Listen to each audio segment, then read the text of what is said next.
إن الحمد لله نحمده ونستعينه ونستغفره ونعوذ بالله من شرور أنفسنا ومن سيئات أعمالنا من يهده الله فلا مضل له ومن يضلل فلا هادي له وأشهد أن لا إله إلا الله وحده لا شريك له وأشهد أن محمدا عبده ورسوله يا أيها الذين آمنوا اتقوا الله حق تقاته ولا تموتن إلا وأنتم مسلمون يا أيها الناس اتقوا ربكم الذي خلقكم من نفس واحدة وخلق منها زوجها وبث منهما رجالا كثيرا ونساء واتقوا الله الذي تساءلون به والأرحام إن الله كان عليكم رقيبا يا أيها الذين آمنوا اتقوا الله وقولوا قولا سديدا يصلح لكم أعمالكم ويغفر لكم ذنوبكم ومن يطع الله ورسوله فقد فاز فوزا عظيما أما بعد فإن خير الحديث كتاب الله وخير الهدي هدي محمد صلى الله عليه وسلم وشر الأمور محدثاتها وكل محدثة بدعة وكل بدعة ضلالة وكل ضلالة في النار وأعوذ بالله السميع العليم من الشيطان الرجيم بسم الله الرحمن الرحيم يا أيها الذين آمنوا إن تنصروا الله ينصركم ويثبت أقدامكم. اللہ رب العزت کی تعریف و توصیف اور امام الانبیاء سید الاولین والآخرین امام اعظم محمد رسول اللہ صلی اللہ علیہ وسلم پر بے شمار درود و سلام کے بعد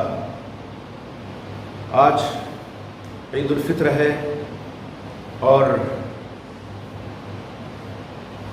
یہ عید جو سال میں ایک مرتبہ آتی ہے تمام امت مسلمہ کے لیے خوشیوں کا پیغام لے کر کے رمضان کا پورا مہینہ اللہ کے نیک بندوں نے عبادت میں، ریاضت میں، قیام اللیل میں، تلاوت قرآن مجید میں اور صیام و قیام میں گزارا ہے.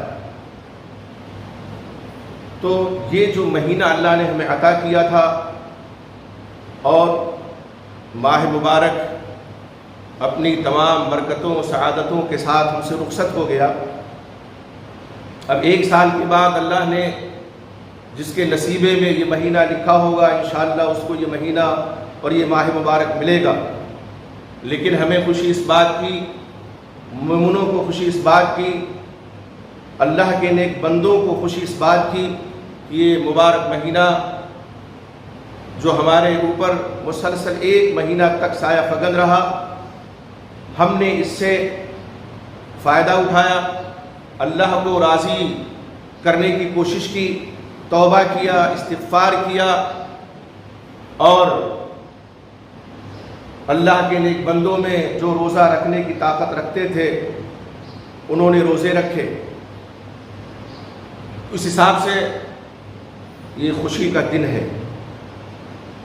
یہ اور بات ہے کہ گزشتہ سال کی طرح سے یہ عید بھی ہمارے اوپر ایسے ہی آئی ہے ہمارے لیے کہ اپنے پیچھے ایک وبا، ایک بلا اس کے پیچھے موجود ہے اور اللہ جانے کب تک یہ وبا رہے گی. اللہ ہمیں، آپ کو اور پوری امت مسلمہ کو تمام وباؤں، بلاؤں، مصیبتوں سے معمور محفوظ رکھے. یقین جانیے مومنوں کے لیے آزمائش اور شرپسندوں کے لیے، گنہگاروں کے لیے یہ عذاب ہے. آج جب ہم عید کی خوشیاں منا رہے ہیں ہم مسجد اقصیٰ کو کیسے فراموش کر سکتے ہیں؟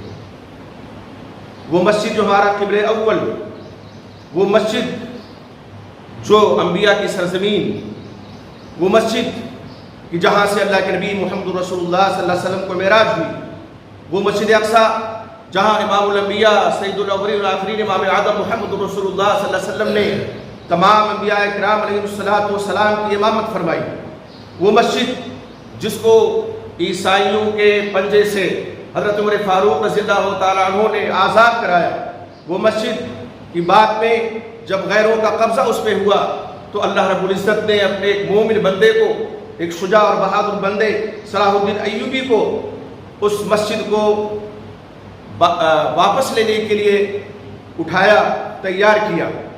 آج وہ مسجد اور فلسطین کے مسلم باشندے سسک رہے ہیں. آج وہ کسی صلاح الدین ایوبی کی راہ تک رہے ہیں. ایسے حالات میں ہمارا آپ کا فریضہ کیا ہے؟ ظاہر ہے ہم اپنے فلسطینی بھائیوں کی مدد یہاں سے نہیں کر سکتے سوائے دعاؤں کے، سوائے اللہ سے فریاد کے، اللہ سے التجا کے۔ لیکن آئیے ذرا جائزہ لیتے ہیں کہ یہ جو بلائیں آتی ہیں، یہ مصیبتیں جو آتی ہیں، وہ آسمانی ہو کہ سلطانی ہو، زمینی ہو، اغیار کی طرف سے ہو، اس کے اسباب کیا ہیں، اس کے عوامل کیا ہیں، اس کی وجوہات کیا ہیں؟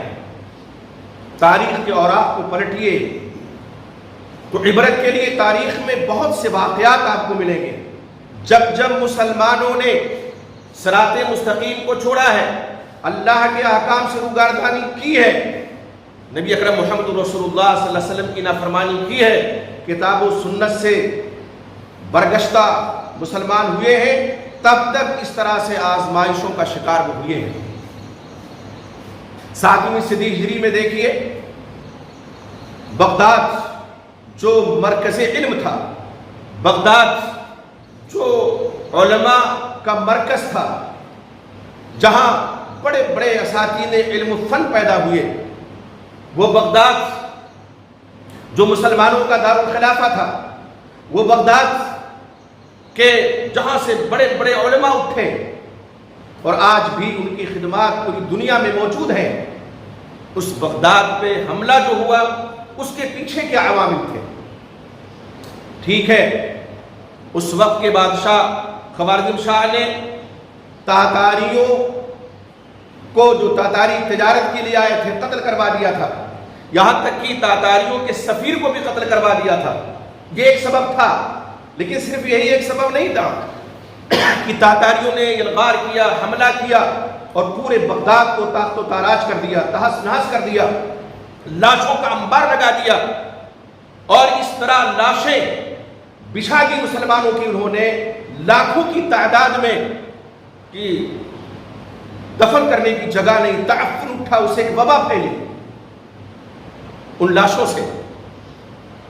صرف بادشاہ کی یہ جو ظاہری غلطی تھی یہی سبب نہیں تھا، بلکہ اس وقت کی تاریخ پڑھیے تو آپ کو، ہم کو پتہ لگے گا کہ مسلمان اور خصوصاً مسلم حکمراں اور مسلمانوں کا جو مالدار طبقہ تھا وہ عیش و عشرت میں ڈوبا ہوا تھا، اللہ کی نافرمانی کا شکار تھا، کتاب و سنت سے روگردانی کا شکار تھا، لوگ ناز و نعم میں تھے اور اللہ سے صراط مستقیم سے منہ موڑ چکے تھے۔ سن 644 ہجری میں، آج بہت سے لوگ جلوس نکالتے ہیں نا، ہم اپنی کھلی آنکھوں سے یہاں اپنے شہر میں دیکھتے ہیں کہ جب جلوس نکلتا ہے تو لوگ ظہر کی، عصر کی نمازیں چھوڑ دیتے ہیں۔ یہ آج کوئی نئی بات نہیں ہے جلوس کی، جب شاہی جلوس نکلا سن 644 ہجری میں عید الاضحیٰ کے دن، تو عوام کی بھیڑ امٹ پڑی اس جلوس کو دیکھنے کے لیے، اور اس جلوس کا عالم یہ تھا بغداد میں، شاہی جلوس کا، کہ لوگ صبح سے لے کر کے مغرب تک جلوس ہی میں مگن رہے۔ انہوں نے عید الاضحیٰ کی نماز قضا کی مغرب کے بعد، یہ تاریخ ہے۔ عید الاضحیٰ کی نماز کس لیے قضا کی گئی؟ جلوس کے لیے، شاہی جلوس میں شرکت کے لیے۔ کیا ہے یہ؟ دنیاوی کر و فر نہیں ہے، یہ دنیاوی دکھاوا نہیں ہے، یہ اپنے شان و شوکت کا اظہار نہیں ہے، تو کیا ہے؟ جب جب قومیں اس طرح سے روگردانی کا شکار ہوتی ہیں اور تقوی شعاری چھوڑ دیتی ہیں، تب تب اللہ رب العزت اس طرح سے ان کو مصائب و آلام میں گرفتار کرتے ہیں۔ تاتاریوں کا حملہ ہوا، جھیل نہیں سکے، معتصم بن جو اس وقت کا بادشاہ تھا، اس تک کو قتل کر دیا گیا۔ ایک تاتاری خاتون مردوں کا لباس پہن کر کے گھر میں گھستی ہے، اور جتنے مسلمان مرد، عورتیں، بچے ملتے، سب کو انہوں نے تمیز نہیں کی، مسلمان تو تھے نہیں کہ وہ عورتوں کو چھوڑ دیتے، وہ بچوں کو چھوڑ دیتے، وہ کسی طرح سے خیال کرتے نہیں، سب کو قتل کر دیا۔ آج بھی حالات وہی ہیں۔ کتنے ایسے مسلمان ہیں، پورا رمضان گزر گیا، عذر شرعی بھی ان کے پاس کوئی نہیں ہے، لیکن روزہ نہیں تھے، وہ نمازوں کے قریب نہیں گئے، اور جو رمضان میں نماز پڑھنا شروع کرتے ہیں، جیسے عید الفطر کی نماز ختم ہوتی ہے اس کے بعد لپیٹ کر کے رکھ دیتے، پھر سال بھر کے بعد یا جمعہ کی نماز پڑھ لیتے ہیں۔ نقشہ وہی ہے۔ بغداد میں جو اس وقت موجود تھا مسلمانوں کے درمیان، تو کیا اللہ کا عذاب نہیں آئے گا؟ ظالم حکمراں مسلط نہیں کیے جائیں گے؟ اللہ اس طرح بھی عذاب دیتا ہے، اللہ اس طرح بھی آزماتا ہے، ظالموں کو مسلط کر دیتا ہے مسلمانوں پہ۔ تو آج وہی ہو رہا۔ آج کس بات کا رونا ہے؟ ہم غیروں کو، فلسطینی مسلمان اپنی بقا کی جنگ لڑ رہے ہیں، اس میں کوئی دو رائے نہیں۔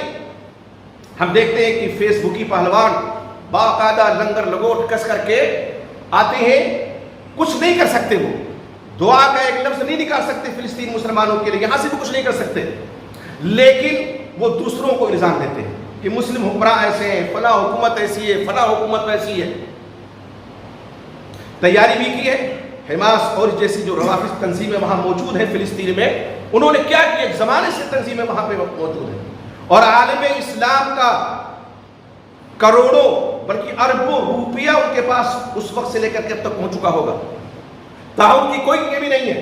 اللہ رب العزت کیا فرماتے ہیں؟ وَأَعِدُّ لَهُم مَا اسْتَطَعْتُم مِّن قُوَّةٍ، اگر دشمنوں سے مقابلہ کرنا ہے تو تیاری کرو، جتنی طاقت رکھتے ہو اتنی تیاری کرو۔ کیا تیاری کی ہے وہاں کی تنظیموں نے؟ وہاں کی تنظیموں نے آخر کیا تیاری کی ہے؟ دوسروں کو الزام دینے سے کچھ نہیں ہوتا ہے، خود اپنی تیاری ہونی چاہیے۔ اللہ کے نبی محمد رسول اللہ صلی اللہ علیہ وسلم فرماتے ہیں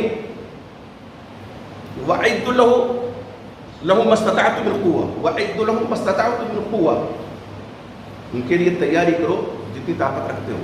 آپ نے فرمایا الا ان القوة الرمی، صحیح داؤد کی روایت، الا ان القوة الرمی، الا ان القوة الرمی، سن لو، خبردار رہو۔ طاقت کیا ہے؟ تیر برسانا، تیر اندازی۔ طاقت کیا ہے؟ تیر اندازی۔ طاقت کر رہا ہے تیر، اور بھی سامان حرب و ضرب اس وقت بھی تھے، تلوار بھی، تفنگ بھی، ڈھال بھی، سب بھی، لیکن یہاں آپ نے رمی کو طاقت قرار دیا۔ آج کے زمانے میں کیا رمی ہے؟ آج کے زمانے میں بندوق ہے، رمی جس سے فائر ہوتا ہے۔ آج کے زمانے میں صاروخ ہے، میزائل ہے، یہ آج کی رمی ہے۔ حدیث اپنی جگہ پر صحیح ہے، اور اس کا اطلاق آج کے دور پر بھی ہے کہ پھینکنے کا جو آلہ ہو۔ ہم نے اخبارات میں بھی پڑھا اور بھی یوٹیوب وغیرہ پہ سنا کہ وہاں کی جو تنظیمیں حماس اور بھی جو تنظیمیں ہیں وہ خود تیار کرتی ہیں میزائل کے نام پہ کوئی چیز، اور وہ داغ دیتی ہیں۔ وہ میزائل کہاں ملتا ہے؟ کہ صحرا میں، کہیں جنگل میں، کہیں ایک آدھ گھر کا نقصان ہوا، وہ بھی کوئی مرا نہیں۔ کیا فائدہ اس سے؟ تیاری بھرپور ہونی چاہیے۔ یہ گویا کہ وہاں کے فلسطینی مسلمانوں کو ایسے ہی قربان کر دینا ہے۔ آپ پتھر رکھ کر کے اور پتھر بازی کر کے دنیا کی سب سے عظیم، بظاہر عظیم طاقت کا مقابلہ کر سکتے ہیں؟ نہیں، اس کے لیے تیاری کی ضرورت ہے، اس کے لیے قوت کی ضرورت ہے، اس کے لیے رمی کی ضرورت ہے، اور وہ رمی آج کے زمانے میں جو ہے وہ ہم بتا چکے ہیں۔ وہ تیاری ہونی چاہیے۔ ظاہری شور شرابہ، ظاہری واہ واہ اقوا صاحب دیکھو یہ لڑکا دیا، وہ کر دیا، وہ کر دیا، بس اسی طرح سے ترم خاں بن کر کے اور اپنے دل کو مطمئن کر دیتے ہیں۔ یہی وجہ ہے کہ آج تک لوگ کامیاب نہیں ہو سکے۔ ایک تو ایمان کی کمزوری، تقویٰ کی کمزوری، اللہ سے دوری، شاعر اسلام کی پامالی، کتاب و سنت سے دوری، نبی اکرم محمد رسول اللہ صلی اللہ علیہ وسلم کی نافرمانی، اور دوسرے ظاہری اسباب بھی نہیں ہیں۔ اللہ رب العزت نے قرآن مجید میں کیا فرمایا؟ وَلَا تَهِنُوا وَلَا تَحْزَنُوا وَأَنْتُمُ الْأَعْلَوْنَ إِن كُنتُم مُؤْمِنِينَ، بس ہمت نہ ہو، غمزدہ نہ ہو، تم ہی کامیاب رہو گے اگر مومن رہو۔ شرط کیا ہے؟ ایمان شرط ہے۔ آج اسی ایمان کی ضرورت ہے، اور ہر مومن کو، ہر مسلمان کو اپنے سینے پہ ہاتھ رکھ کر کے اس ایمان کو ٹٹولنے کی ضرورت ہے کہ وہ ایمان کہاں ہے جس کا مطالبہ اللہ رب العزت فرما رہے ہیں۔ اللہ پر توکل کہاں ہے؟ اللہ پر بھروسہ کہاں ہے؟ آج صرف ایک دوسرے پہ الزام تراشی سے مسلمان کام چلا رہا ہے۔ ایک تو جذباتی ہے مسلمان، اور دوسرے اگر کہیں کسی سے غلطی ہوتی ہے تو سارا ٹھیکرا، ہم یہ نہیں کہتے کہ سب دودھ کے دھلے ہوئے ہیں مسلم حکمران، کوئی دودھ کا دھلا ہوا نہیں ہے۔ اللہ کے نبی محمد رسول اللہ صلی اللہ علیہ وسلم کی پیشین گوئی آج انہیں پر صادق آ رہی ہے، جس میں آپ صلی اللہ علیہ وسلم نے جب حضرت جبریل علیہ السلام نے حدیث جبریل میں قیامت کی علامتوں کے بارے میں پوچھا تھا تو فرمایا تھا یتطاولون فی البنیان، کون؟ وہ جو بکریوں کے چرانے والے، وہ جو ننگے پیر چلنے والے، انتر الحفاظ العورات، ننگے بدن رہنے والے، رعاشاء بکریوں کے چرانے والے، یتطاولون فی البنیان، بلڈنگوں پہ فخر کریں گے۔ جا کر کے دیکھیے برج خلیفہ ہو یا اور جو ابراج ہیں عرب ممالک میں، وہ کیا ہے؟ وہ ہوڑ مچی ہوئی ہے کہ کس کی بلڈنگ آسمان کو چھو لیتی ہے۔ کاش کی انہیں بلڈنگوں پہ جو کروڑوں اربوں روپے خرچ کیے جاتے ہیں وہ مسلمان تنظیموں پہ، ایسی تنظیموں پہ جو غیروں سے برسرے پیکار ہیں، خرچ کیے جاتے ہیں، نہیں خرچ ہو رہے۔ تو قیامت کی علامت ہے، لیکن سارا ٹھیکرا انہیں کے ساتھ پھوڑ نہیں سکتے۔ وہ تنظیمیں بھی ذمہ دار ہیں، وہ چاہے روافظ ہوں چاہے سنی تنظیمیں ہوں، جن کی مدد بھرپور ہو رہی ہے بعض مسلم ممالک سے، میں نام لینا نہیں چاہتا، لیکن اس کا بیجا استعمال ہو رہا ہے۔ خود سے بناتے ہیں، چینی ڈال کر کے، کچھ ڈال کر کے، چاول ڈال کر کے، اور داخل ضرورت ہے وَأَعِدُّوا لَهُمْ مَا اسْتَطَعْتُم مِّن قُوَّةٍ کی۔ آج جو طاقت ہے پوری دنیا میں، اس طاقت کو حاصل کرنے کی ضرورت ہے، وہ نہیں ہو رہی ہے۔ اللہ رب العزت نے کیا فرمایا؟ یا ایھا الذین آمنوا ان تنصروا اللہ ینصرکم ویثبت اقدامکم۔ ایمان والو، اے ایمان والو، اگر تم اللہ کے دین کی مدد کرو گے، اللہ کی مدد کا مطلب اللہ کے دین کی مدد، تو اللہ تمہاری مدد کرے گا اور تمہارے قدم کو ثابت کر دے گا، جما دے گا۔ ویثبت اقدامکم، اللہ کی نصرت، اللہ کی مدد، اللہ کے دین کی مدد کا مطلب کیا ہے؟ ایک تو یہ کہ خود ہم اسلامی تعلیمات پہ کاربند ہوں، اس کی دعوت دیں لوگوں کو، اور اللہ اس کے رسول کی نافرمانی سے دور رہیں، متقی بنیں، مومن بن کر کے رہیں، اور میدان کاردار میں جب ضرورت پیش آئے تو اس کے لیے تیاری کریں۔ یہ اللہ کے دین کی نصرت ہے، یہ اللہ کے دین کی مدد ہے۔ آج وہی چیز ناپید ہے، آج وہی مفقود ہے، اور اسی لیے اللہ کی نصرت نہیں آئی۔ وہ کہا تھا نا کسی نے کہ فدائے بدر پیدا کر فرشتے تیری نصرت کو، غالباً ظفر علی خاں کا شعر ہے، اس کو لوگ علامہ اقبال کی طرف منسوب کرتے ہیں، غلط ہے، کہ فدائے بدر پیدا کر فرشتے تیری نصرت کو، اتر سکتے ہیں گردوں سے قطار اندر قطار اب بھی۔ بدر کی فضا تاریخ میں پڑھیے، احادیث میں پڑھیے، کیا تھی؟ ایمان کی دولت سے اور ایمان کی ہتھیار سے لیس ہو کر کے مسلمان بدر کے میدان میں پہنچے تھے۔ 313 تھے، وہ 313 تھے، لرزتا تھا زمانہ، پر آج کروڑوں ہیں غلامی کے حوالے، صرف 313۔ اور یہ بھی حقیقت ہے، اللہ کے نبی محمد کوئی کہہ سکتا ہے کہ کہاں ہتھیار لے کر کے گئے تھے؟ 70 اونٹ تھے، 2 گھوڑے تھے، کسی کے پاس تیر ہے تو تفنگ نہیں ہے۔ اللہ کے نبی محمد رسول اللہ صلی اللہ علیہ وسلم جنگ کے ارادے سے نہیں نکلے تھے، ابو سفیان کا قافلہ روکنے نکلے تھے، اور اتنی تیاری کافی تھی۔ لیکن جب جنگ کا ماحول آ گیا تو ایمانی طاقت تھی، اللہ پر توکل تھا کہ اللہ رب العزت نے فرشتوں کو بھیجا مسلمانوں کی تائید کے لیے، ان کی نصرت کے لیے، ان کی مدد کے لیے۔ 1000 کا لشکر جو سامان حرب و ضرب سے لیس تھا، ہزیمت خوردہ ہوا، 70 اس میں مارے گئے، جس میں ابو جہل لعین بھی تھا، واصل جہنم ہوئے۔ تو اللہ کی مدد کب آتی ہے؟ جب اللہ پر توکل ہو، کامل ایمان اللہ پر ہو، اور ظاہری اسباب بھی ہو۔ اللہ رب العزت نے جو اسباب بنائے ہیں نا، انہی کے ذریعے سے اللہ کے دین کی نصرت ہو سکتی ہے، انہی کے ذریعے سے اللہ کے دین کی مدد ہو سکتی ہے۔ اس کا پتہ نہیں مطلب نہیں ہے کہ مسلح پہ بیٹھ جائیں، ہم مومن ہیں، ہم ایمان والے ہیں اور اللہ کی مدد ایسے آ جائے گی، نہیں، اس کے لیے محنت کرنی پڑے گی، قد و کاوش کرنی پڑے گی، اترنا پڑے گا میدان میں۔ تو آج یہ جو مختلف وبائیں بلائیں آتی ہیں، کہیں نہ کہیں اس میں ہمارے آپ کے اعمال و کردار کا بھی حصہ ہے۔ اس لیے آج عید کے دن جو خوشیوں کا دن ہے، آج عید جو ایک سال میں ایک مرتبہ آتی ہیں خوشیوں کا پیغام لے کر کے، مسرت و شادمانی کی نوید لے کر کے، آج کے دن ہم یہ عہد کریں کہ نمازوں کا اہتمام کریں گے، کتاب و سنت کی پابندی کریں گے، اور نبی اکرم محمد رسول اللہ صلی اللہ علیہ وسلم کی نافرمانی نہیں کریں گے، اللہ کی نافرمانی نہیں کریں گے۔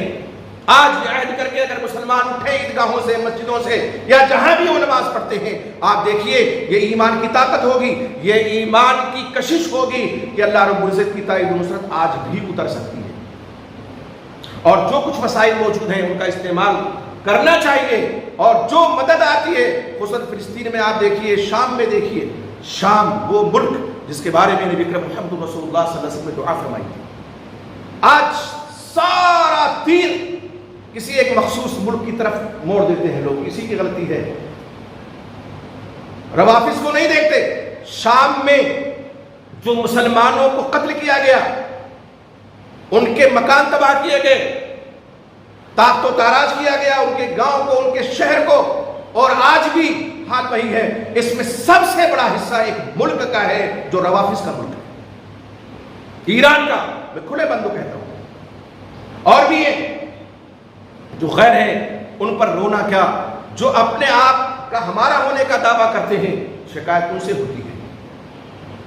مسلمانوں کا لبادہ اوڑھ کر کے سنی مسلمانوں کی تباہی اور بربادی کا سامان بھی لوگ فراہم کرتے ہیں، اور سرخرو بھی لوگوں کی نظر میں بنے رہتے ہیں کہ واہ صاحب یہ دیکھو اس کے پاس یہ طاقت ہے، صرف زبانی جمع خرچ کے اور کچھ نہیں ہے۔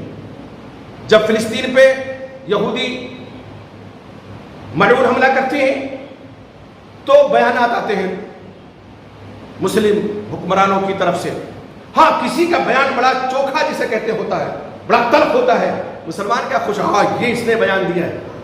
کسی کا بیان اگر ہلکا ہوتا ہے تو در پردہ وہ فلسطینی مسلمانوں کی یا وہاں کی تنظیموں کی وہ مدد کرتے ہیں۔ ان کے پاس بھی اتنی طاقت نہیں ہے کہ سپر پاور سے وہ پنجہ آزمائی کر سکیں، مدد جس طرح کرتے ہیں۔ تو ہمیں ہوش کے ناخن لینا چاہیے۔